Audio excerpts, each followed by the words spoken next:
top people in the Republican Party, and they're calling me and they say, we want to get onto this train because this train is unbelievable. They've never seen anything like it.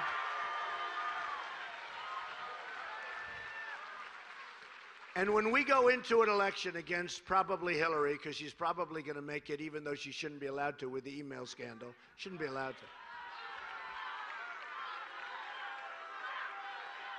to. Look, you know she's guilty. I mean, she's guilty.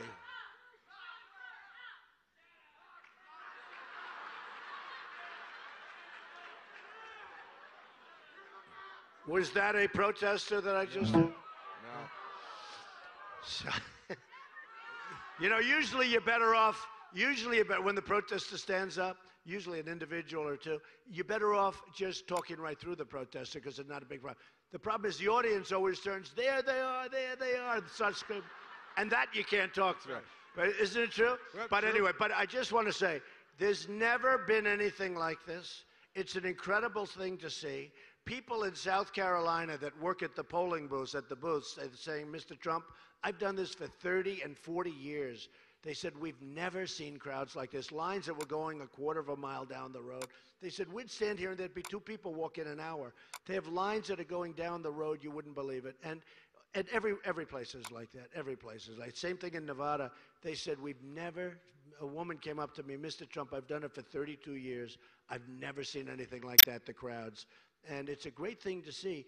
And you know, it's really great. People are involved in the process, but they see something that really gives them hope.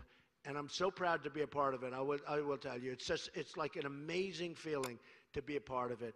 And if the Republican leadership or establishment, if there is such a thing as the establishment, I probably used to be a part of the establishment. This guy would come to my office and he'd say, could I have $350,000 for the Republican Governors Association, yes. right? Good governors. That's right. He would come to my office like a year and a half, 2 years ago. Yep. So I guess in a certain way I was part of the establishment, but I don't even know if there is an establishment. What they have to do is embrace this phenomena and go with it. And we will beat the Democrats, and we will beat Hillary, who's so flawed. We will beat them so badly. We'll win every state. We will beat them so badly. You know, one of the other things, and I have to say this, I run against, you know, other people. If I run, we're going to win Michigan. We're going to win New York. We're going to win places like Pennsylvania. We're going to win New Jersey, okay? We're going to win Florida. But we're going to win Florida. Florida, we're doing great. You know, we're against little Marco. But I'll tell you what, we're going to win states that no other candidate could even think about winning. We're going to win. So what the Republican leadership should do is try and unify things. Instead of fighting it, get used to it. This is the most incredible phenomena that they've ever seen in politics in this country. Embrace it. Embrace it. And let's go win. Okay? Yep. And, you know, one of the things that we've talked about before, I think you can tell a lot about somebody who runs for public office by their family. And I've gotten to know Donald's family. His sister, who's an outstanding federal court judge. But I think you tell a lot about somebody, and the thing I'm proudest of in my life are my 4 children. And you look at Donald's family, and I want to give you an opportunity, because you don't do this enough, I think, to talk about Melania and your children and what kind of father you've been, how proud you are of your children. Because I think that tells a lot about what kind of person you are by how you treat your children, how they're raised, and what kind of home you run. And I'd love to have you talk about that. Well, thank you, Chris. It's an honor to talk about him. I have a wonderful wife, Melania, who many of you know. I have wonderful children. I have 5 children. And, you know, a lot of friends, my children are doing very well. Ivanka and Don and Eric and Barron and Tiffany. And they're doing well. And a lot of times a friend will come up and say, do you mind seeing my child? My child's got a problem or whatever. And I talk, you know, I'll see the child, and they'll have a drug problem or a drinking problem or whatever problem they may have. And, you know, it's interesting. When I won New Hampshire, Chris, The people would tell me in New Hampshire the biggest problem they have is a problem with heroin. And you don't see it in New Hampshire. You know, the beautiful roads and the beautiful trees. And yet every time they'd say, you know, that you'd think they'd be talking about like some economic thing, which was a problem. But the first thing was always heroin. And they have a huge problem with heroin. And I said, and they treated me so great. That was my first win, New Hampshire. And I said, if I get in, I'm going to pay back. Because I said drugs. Drugs is just hurting them so badly. They have so many young kids, and some others too, but the young people are just being addicted, terribly addicted to drugs. We're going to stop those drugs from coming in. Many of them come from the southern border. And you have the same problem. And our whole country has the same problem. And the easy way to solve the problem is don't give people access, because if they don't start, they're never going to have a problem. It's like, I don't drink. I don't have any longing to drink or smoke because I never started. If I did start, I'd probably love drinking and I'd love smoking, you know. So the easiest way is not start. Well, we're going to cut it off. We're going to absolutely cut that off. But I say to friends, and I used to, when my kids were growing up, no drugs, no alcohol. You just can't have it. No drugs, no alcohol. And I see so often, and it's so important, I see so often these brilliant people. They have brilliant kids. They're smart. They go to the best schools.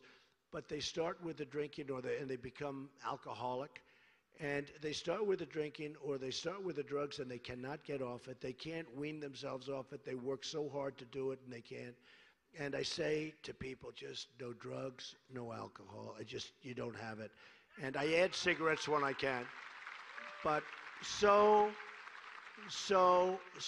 important. And, you know, because the world is so competitive, it's so tough that if you have a drug problem or if you have an alcohol problem, it's tough enough now that if you don't have to have that problem, because it just puts you at a tremendous competitive disadvantage. So I have wonderful kids. I hope they stay that way. So I knock on wood as I talk about my kids. But I do have wonderful kids, and they've been a big help to me.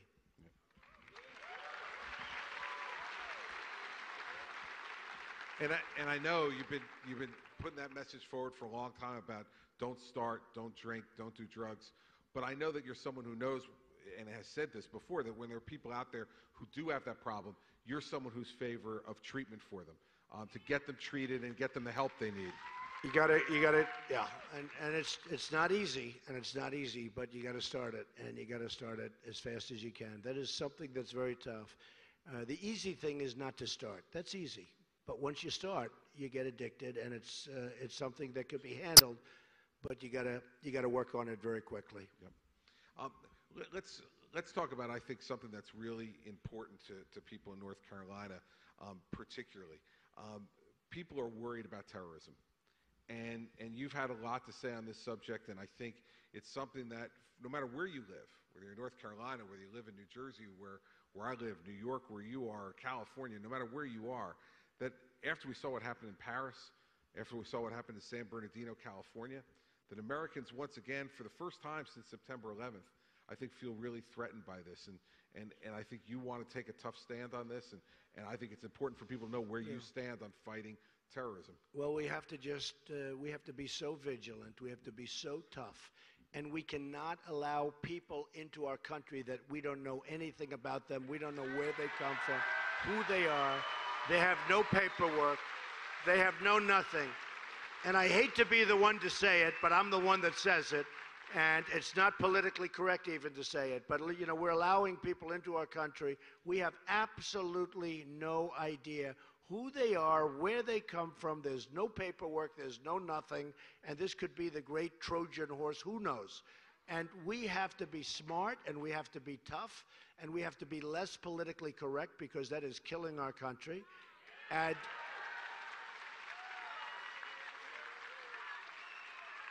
I mean, you see the damage that two young people can do in California. Two young people, she was radicalized. She probably radicalized him. They get married. They have a baby. They kill everybody that they worked with. They gave them baby showers. These people gave them baby showers that they worked with. Supposedly, they had great relations. They go in, they kill everybody. We have to be smart, folks. We can't be the stupid people anymore. We have to be smart, okay? That's all. Yep. And I don't want to neglect Bernie because we got a socialist running on the other side. Yeah. You're seen as one of the greatest capitalists in American history. I think these people need to know from someone who has done it as well as anybody. Why does America have to continue to be a capitalist country and not turn to socialism like Bernie Sanders and Hillary Clinton are talking about? Well, we're sort of turning socialist if you look at what we're doing, and people just don't have the incentive to go out there and do the great job anymore. It's being taken away. That incentive is so important, and there's no system like we had. Now, I say had because we don't really have that system anymore. Right now, we have a different system, and we have a series of poor things. We have such, as we discussed, we have such poor health care. We have such poor everything. We have no incentives to go out and to do what you want to do. And a guy like Bernie Sanders, he wants to give everything away. There's only one problem. You can't give everything away because somebody's going to have to pay the bill. And your taxes, your taxes are going to go up to 95% or something. They were saying that if you were going to do all of this stuff, that somebody's going to pay it. It's probably going to be you folks, okay? Get used to it. But your taxes go up to 95%. It goes, once you hit 100%, then you go from socialism to communism, and then the other things start to happen. Look, we've got potentially, we can be greater than ever before. We have that potential. The reason I say that, Chris, is because I've traveled so much. I've never traveled like this in my life. I made 3 major speeches. Today I'm doing 3 or 4 major